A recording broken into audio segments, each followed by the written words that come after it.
లోకనాయకుడు కమల్ హాసన్ కూతురుగా ఇండస్ట్రీకి పరిచయమైన శృతి హాసన్ అనతి కాలంలోనే స్టార్ హీరోయిన్ గా ఎదిగింది.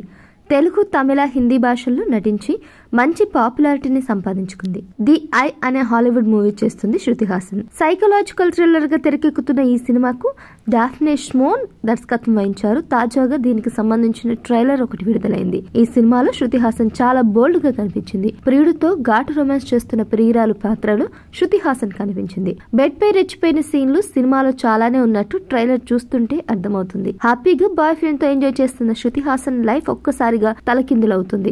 అంతేకాదు, ఎవరో తనని చూస్తున్నట్టు ఆమె కనిపిస్తూ ఉంటుంది. ఇంతకీ అసలు ఏం జరుగుతుంది, దీని వెనుక ఉన్నది ఎవరు, వాటికి కారణాలు ఏంటి తెలియాలంటే ది ఐ చూడాల్సిందే.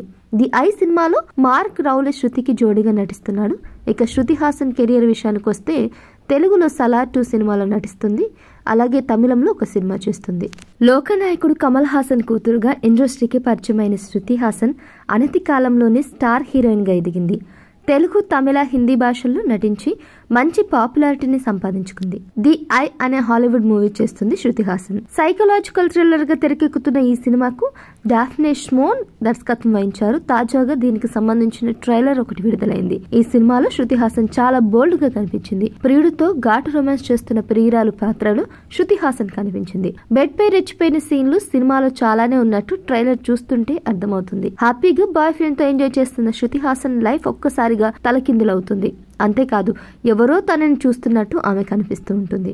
ఇంతకీ అసలు ఏం జరుగుతుంది, దీని వెనుక ఉన్నది ఎవరు, వాటికి కారణాలు ఏంటి తెలియాలంటే ది ఐ చూడాల్సిందే. ది ఐ సినిమాలో మార్క్ రౌలే శృతికి జోడీగా నటిస్తున్నాడు. ఇక శృతి హాసన్ కెరియర్ విషయానికి వస్తే తెలుగులో సలార్ 2 సినిమాలో నటిస్తుంది. అలాగే తమిళంలో ఒక సినిమా చేస్తుంది.